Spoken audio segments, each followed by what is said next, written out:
ओम नमः शिवाय। मित्रों, मैं आचार्य चंद्र प्रकाश परम कल्याण साधन यूट्यूब चैनल में आप सबका स्वागत करता हूं। आज मैं आपको बताऊंगा कि यदि आप ओम नमः शिवाय मंत्र का जाप रात्रि 11 से 3 बजे तक भी करते हैं तो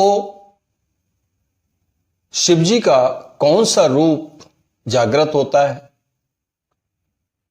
आपको आपके शरीर पर क्या प्रभाव पड़ता है और आपको कौन कौन सी दिव्य शक्तियां प्राप्त होती हैं, आपको कौन कौन सी दिव्य सिद्धियां प्राप्त होती हैं। चर्चा करने से पहले मेरा निवेदन है कि जो लोग पहली बार चैनल पर वीडियो देख रहे हैं, चैनल को सब्सक्राइब कर लें और वीडियो को लाइक करें। मित्रों, जब हम निशीत काल में निशीत काल क्या है, 12 बजे के आसपास का समय जो होता है वो निशीत काल का समय माना जाता है। ये समय साधना के लिए, सिद्धि प्राप्त करने के लिए, मंत्र सिद्ध करने के लिए बहुत ही उपयुक्त समय होता है। इस समय वातावरण बिल्कुल शांत होता है, वायुमंडल भी बिल्कुल शांत होता है। ब्रह्मांडीय शक्तियां उस समय अपने चरम पर होती हैं। जो भी नकारात्मक शक्तियां हैं वो भी अपने चरम पर होती हैं और दैवी शक्तियां हैं वो भी अपने चरम पर होती हैं। अगर उस समय हम जाप करते हैं तो जो भी हमारे मुख से वाइब्रेशन निकलेंगे वो वाइब्रेशन हमारे इष्ट तक बड़ी आसानी से और बड़ी जल्दी पहुंच जाते हैं, यानी हमारी आवाज हमारे इष्ट तक पहुंच जाती है और इष्ट का स्वरूप जागृत होने लगता है। इस समय जाप करने के लिए आपको किसी विशेष विधि विधान की भी आवश्यकता नहीं होती।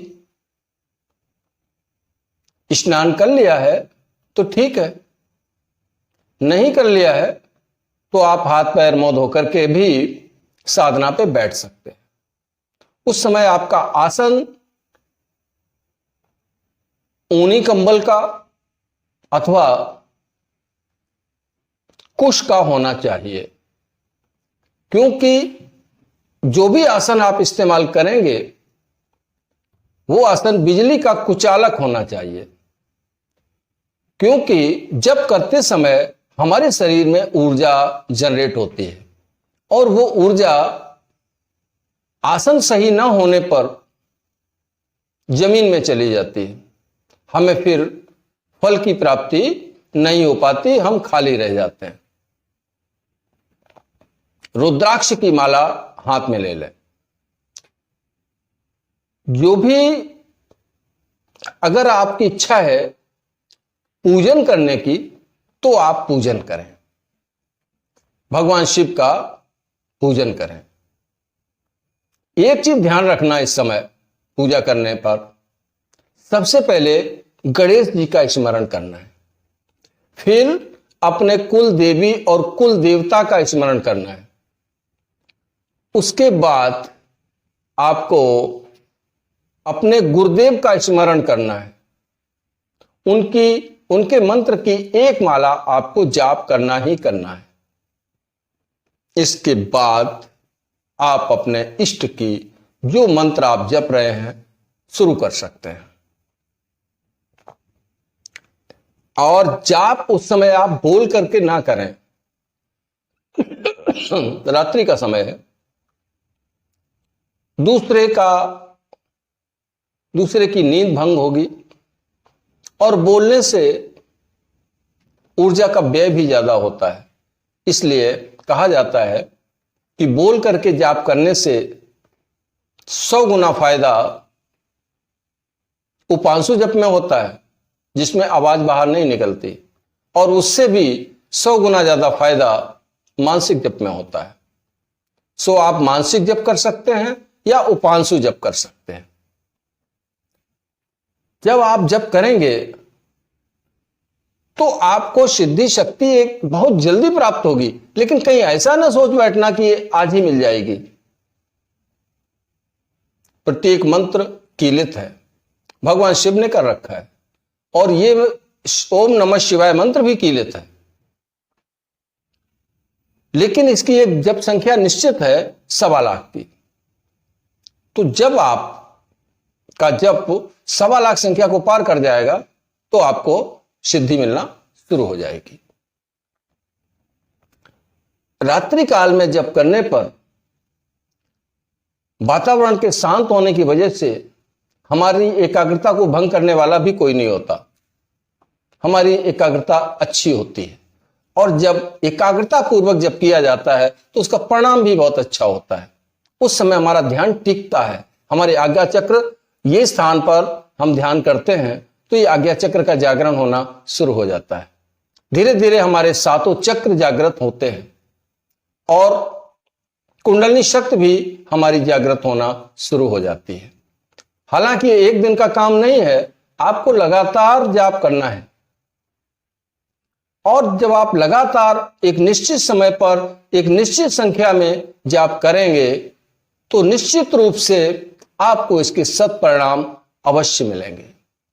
जैसे ही आप इसका जाप करेंगे और 1.25 लाख को पार करेंगे तो आपको कुछ इस मंत्र की पहली सिद्धि प्राप्त होगी। पूर्ण सिद्धि तो इसकी 5 लाख जाप पर ही होती है। तो यह सिद्धि आपको प्राप्त होना शुरू हो जाएगी। ऐसा लगेगा आपको हमारी सुरक्षा में कोई है, हमारे चारों तरफ कोई घूम रहा है। सपने में भी जब आप सोएंगे तो आपको अच्छे अच्छे स्वप्न आना शुरू हो जाएंगे। कभी भगवान शिव के त्रिशूल के दर्शन होंगे, कभी बैल के दर्शन होंगे, कभी आपको शिवलिंग के दर्शन हो सकते हैं। साधना के वक्त भी कभी आपको अच्छी सुगंध आएगी, कभी आपके शरीर में झुरझुरी आएगी, कभी आपको उबासी आना शुरू हो जाएगी, कभी आपकी आंखों में से आंसू आना शुरू हो जाएंगे, कभी बुरी सुगंध भी आएगी और कभी अच्छी सुगंध भी आएगी, कभी हल्का सा प्रकाश आएगा और कभी तेज प्रकाश भी 1-2 सेकंड के लिए आकर के गायब हो जाएगा। ये हमारी एकाग्रता की निशानी है। ये हमारी एकाग्रता कितने उच्च स्तर की है, उसी के आधार पर हमको ये लाभ होने शुरू हो जाएंगे। जैसे जैसे हमारी संख्या बढ़ती जाएगी, जैसे जैसे संख्या बढ़ती जाएगी, वैसे वैसे हमको एक से एक अच्छे अनुभव होना शुरू हो जाएंगे, और हमको पूर्वाभास की सिद्धि भी बहुत जल्दी प्राप्त हो जाती है, बहुत जल्दी प्राप्त होती है। आज्ञा चक्र में प्रकाश का दर्शन होना शुरू हो जाएगा। उसमें 5 तरीके के रंगों के दर्शन भी होते हैं, जो ये सूचित करता है कि हमारे 5 तत्वों का जागरण भी शुरू हो गया है। और इससे जैसे जैसे हम आगे बढ़ते जाते हैं, वैसे वैसे उच्च स्तर की शक्तियों की प्राप्ति हमें होना शुरू हो जाती है। विचित्र दिव्य अनुभव होना शुरू हो जाते हैं। दूरदर्शन, दूर श्रवण जैसी सिद्धियां आपको जब संख्या 2.5 लाख के पार करने के बाद में होना शुरू हो सकती हैं। आपकी एकाग्रता, आपकी श्रद्धा, आपका विश्वास और आपकी निष्ठा पर यह सब कुछ निर्भर करेगा। लेकिन सबसे अधिक आपको फायदा होगा रात्रि में ओम नमः शिवाय मंत्र का जाप करने का। मंत्र स्वयं में अपने इष्ट का रूप होता है। कौन सा रूप होता है? शिव शब्द रूप होता है। शब्द रूप होता है मंत्र। जैसे जैसे मंत्र सिद्ध होता है, वैसे वैसे उसका शब्द स्वरूप वास्तविक स्वरूप में परिणत हो जाता है, और वो स्वरूप जो हम देखते हैं चित्रों में भगवान शिव का कैसा स्वरूप है, वैसा ही स्वरूप हमारे सामने प्रत्यक्ष हो जाता है। क्या क्या मिल सकता है? ब्रह्मांड की ऐसी कोई भी चीज नहीं है जो आपको ना मिल सकती हो। आपके जीवन की ऐसी कोई मनोकामना नहीं है जो आपकी पूरी ना हो सके। कितने बड़ी से बड़ा पापी भी इतने पाप करने में समर्थ नहीं हो सकता जितना जल्दी ये मंत्र का जाप उसे निष्पाप कर देता है। आप जैसे भी हैं वैसे ही आप लग जाइए। भगवान शिव के इस मंत्र की साधना में आप लग जाइए, आप देखेंगे आपका जीवन कुछ ही समय में बदल जाएगा।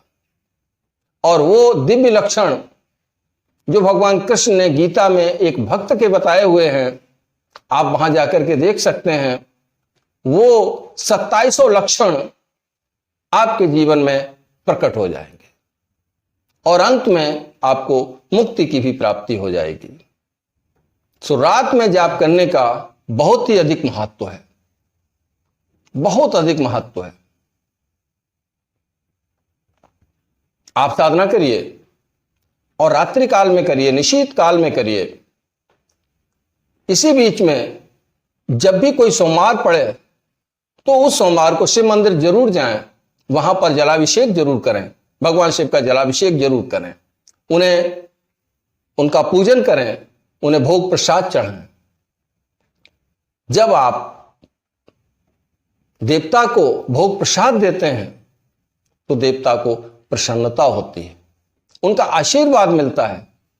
और रात्रि को आप साधना करते हैं, इधर आपकी साधना की शक्ति भी बढ़ती चली जाती है, उधर भगवान से आपको आशीर्वाद भी मिलता है, जिससे कि आपका मंत्र जप बहुत शीघ्र सफल हो जाता है।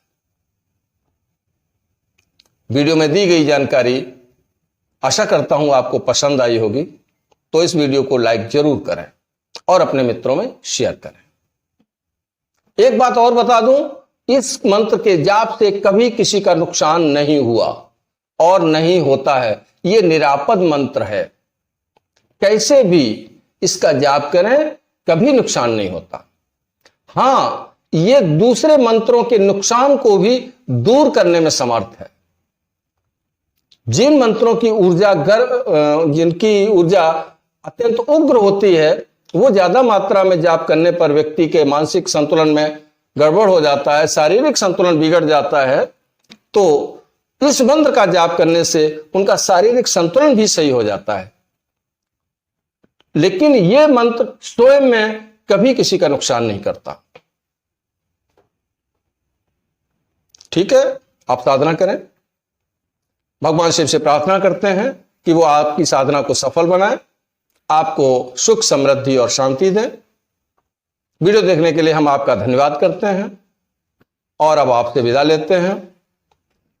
तब तक के लिए ओम नमः शिवाय, ओम नमः शिवाय, ओम नमः शिवाय।